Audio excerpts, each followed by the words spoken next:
नमस्कार, समर्थ सहारा न्यूज देख रहे हैं आप और मैं हूं आपके साथ गुंजन। चलिए आज की खास खबर पर नजर डालते हैं। सीएम राइस स्कूल जो बरईपुरा हायर सेकेंडरी स्कूल परिसर में संचालित होता है, उसमें प्राचार्य दीप्ति शुक्ला और स्टाफ के शिक्षक शिक्षिकाओं के बीच में मनमुटाव और विवाद का घटनाक्रम सामने आया है। 2 से 3 दिन पहले की गई शिकायत की जांच करने के लिए जिला शिक्षा अधिकारी रामकुमार ठाकुर बरईपुरा स्कूल पहुंचे, जहां उन्होंने शिक्षकों से और प्राचार्य से अलग अलग बात की।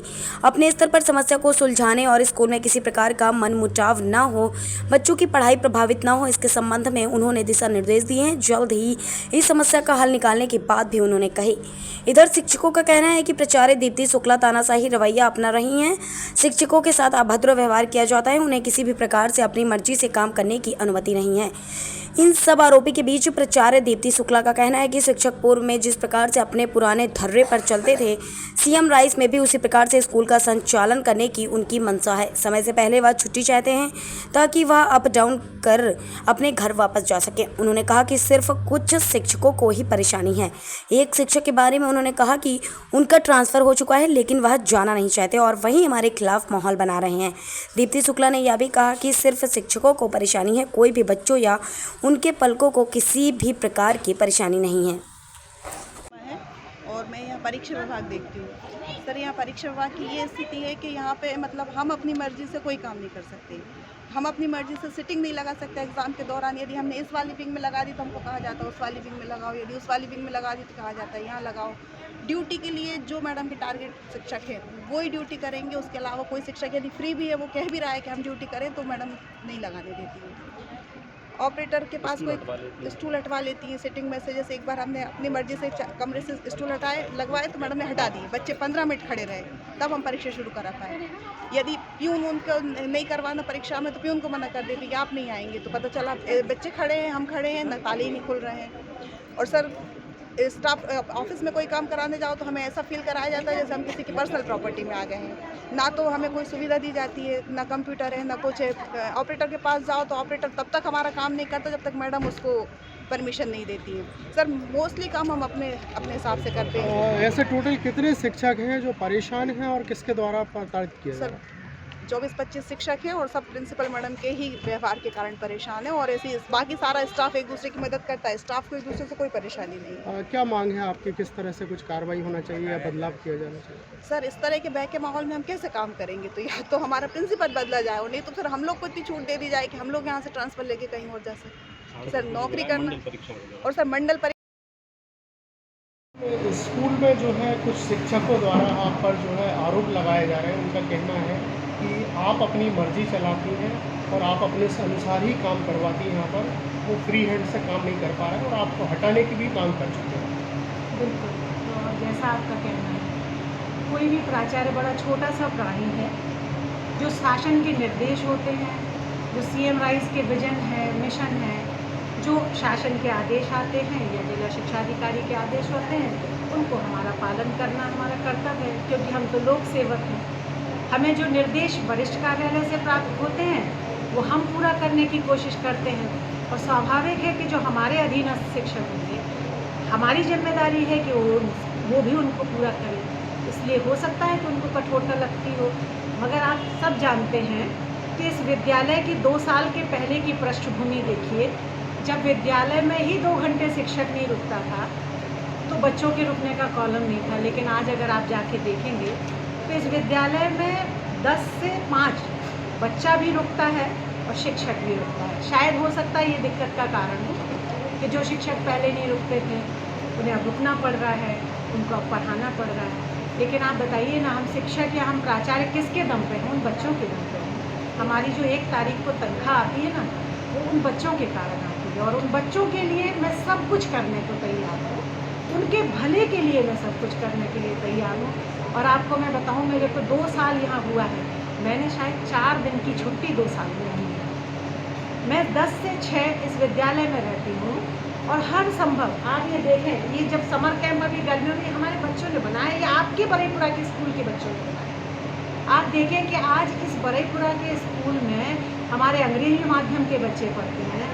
आज आप देखें कि जब आप 2 साल पहले स्कूल आते होंगे तब की परिस्थिति में और आप ये भी देखें कि शिक्षकों को समस्या है बट पालकों को समस्या नहीं है। आपको इस बात पे भी गौर करना चाहिए कि समस्या तो पालकों को होनी चाहिए कि हमारा बच्चे की पढ़ाई नहीं हो रही, क्लास नहीं लग रही, तो बालक हमसे आके एक बार शिकायत कर। शिक्षक तो हमारे परिवार का हिस्सा है, उनको काम करना चाहिए। टीचर और प्रिंसिपल के बीच में जो मतभेद बना हुआ है, 75% टीचर जो है इस चीज़ का आपका विरोध कर रहे हैं। ऐसे में शिक्षा कहीं ना कहीं प्रभावित होगी, इसका सामंजस्य कैसे बिठाया जाएगा? बिल्कुल, मेरी हर संभव प्रयास रहेगी। केवल हमारे यहाँ के 2 शिक्षक हैं जो लॉबिंग का काम कर रहे हैं, पूरे शिक्षकों को मोटिवेट कर रहे हैं अगेंस्ट करने के लिए।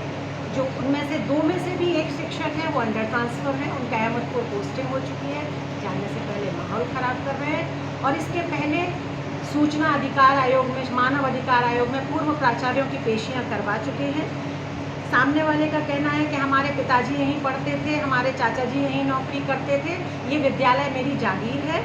तो मेरी जागीर नहीं है, मैं तो यहाँ शासकीय सेवक के रूप में हूँ और शासन का जो आदेश होगा उसका मैं पालन करूँगी। जब तक जीवित हूँ शिक्षा के लिए लड़ती रहूँगी, अपने बच्चों के लिए सब कुछ करने का प्रयास करूँगी। वरिष्ठ कार्यालय को इस बात की सूचना दी गई है, कुछ लोग टीम में जांच करने के लिए भी आई थी, क्या कुछ निष्कर्ष निकल सकता है? पहली बात आप देखें, शासकीय सेवक या वरिष्ठ कार्यालय में जब जाता है तो उसको पूर्व अनुमति, मैं भी अगर वरिष्ठ कार्यालय जा रही हूँ तो मुझे डीओ से या बीओ से अनुमति लेनी चाहिए।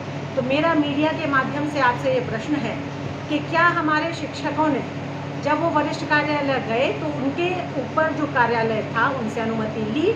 एक शासकीय लोक सेवक के द्वारा ये कानून की अवहेलना है और मध्य प्रदेश कदाचारण नियम 1965 का उल्लंघन है एक शासकीय सेवक के। फिर आप देखिए कि जब शासन के निर्देश हैं कि अवकाश आपको पूर्व स्वीकृत करा के जाना है, तो आप स्वीकृत क्यों करा के नहीं जा रहे हैं? ये भी निर्वाचन आयोग के और जिला दंडाधिकारी के आदेश का उल्लंघन है।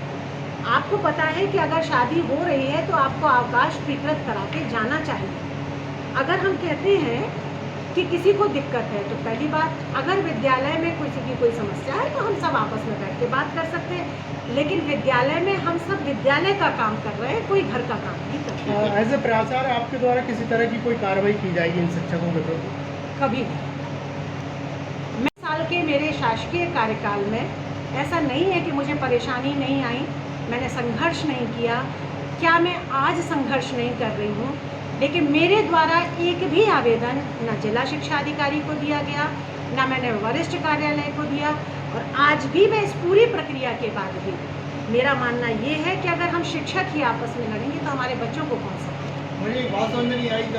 CM राइज स्कूल से बलराम चौधरी हूँ, वरिष्ठ शिक्षक हूँ और इस स्कूल में विगत कुछ 1-1.5 साल से स्टाफ और प्रिंसिपल के बीच में लगातार विवाद चल रहा है। और उसके विवाद के पीछे कारण और प्रिंसिपल द्वारा जो एक डिक्टेटरशिप चलाई जा रही है वो थोड़ा सा ठीक नहीं लगा स्टाफ को, और स्टाफ इस बात को लेकर बहुत ज़्यादा परेशान है। हर बात में सिस्टम को बदलना, हर 15 दिन में 4 दिन में 5 दिन में टाइम टेबल को चेंज करना, और कुछ विशेष शिक्षकों को टारगेट करके, अगर किसी शिक्षक ने अगर कुछ बोल दिया है तो उसको टारगेट करके कल दूसरे दिन ज़्यादा परेशानी करना है। इस तरह से विवाद हो रहा है। हम चाह रहे हैं सामंजस्य की स्थिति बन जाए, विद्यालय अच्छा चले। शासन की मंशा है कि CM राइज एक बहुत मेहनती योजना है और उसको सारे अधिकारी, सारे सरकार लगी हुई है कि डिजिटल को अच्छे से चलना चाहिए। हम सब एक परीक्षा पास करके आए हैं और उस परीक्षा के माध्यम से हम चाह रहे हैं बच्चों का बहुत अच्छे से उत्थान। ऐसे कितने शिक्षक हैं जो परेशान हैं और किस तरह परेशान हैं?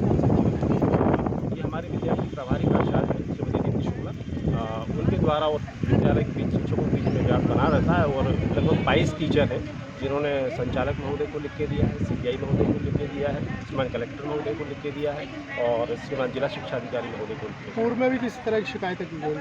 पूर्व में भी शिकायत तो वर्बली की गई थी, मैडम से बहुत सामंजस्य बनाने का प्रयास किया गया विगत 1 वर्ष के दौरान, लेकिन वो बात इधर उधर हो गई क्योंकि मैडम का थोड़ा स्वभाव तेज़ स्वभाव है और उस स्वभाव में वो कुछ कह जाती है। अभी एक दिन क्या DPI की टीम आई और टीम ने हम लोगों से मीटिंग की, बहुत देर तक मीटिंग की, और उसके बाद हमारा क्या शाम को एक सर्कल टाइम होता है। उस सर्कल टाइम में उस टीम की मतलब विरोध पश्चात मैडम ने गालियाँ बकीं पूरे स्टाफ के सामने। अब बदले शब्द कहे तो वो थोड़ा सा अशोभनीय लगता है। शिक्षक वर्ग है, ये सब चीज़ नहीं होना चाहिए। इस विवाद के बीच में जी समय सारणी से पढ़ाई विषय करने के विषय में तो मैंने उनको संज्ञान में ले लिया है। उनकी समस्या को निदान प्राचार्य से मिलकर कर दिया जाएगा। पूरा मामला क्यों ये विवाद होता है, विवाद का क्या कारण? कुछ समय सारणी खेल विभाजन में पढ़ाई के स्तर पे कि पीरियड वगैरह के कारण उनको ऐसा लग रहा था कि हम ये कार्य नहीं कर पाएंगे। उस आधार पर इन लोगों ने थोड़ी कंप्लेंट करी थी, तो उसका निराकरण कर रहे हैं। हम प्राचार्य से अवगत करते हुए पूरी समझ। फिलहाल इस खबर के साथ इतना ही। बने रहिए हमारे साथ समर्थ सहारा न्यूज पर। नमस्कार।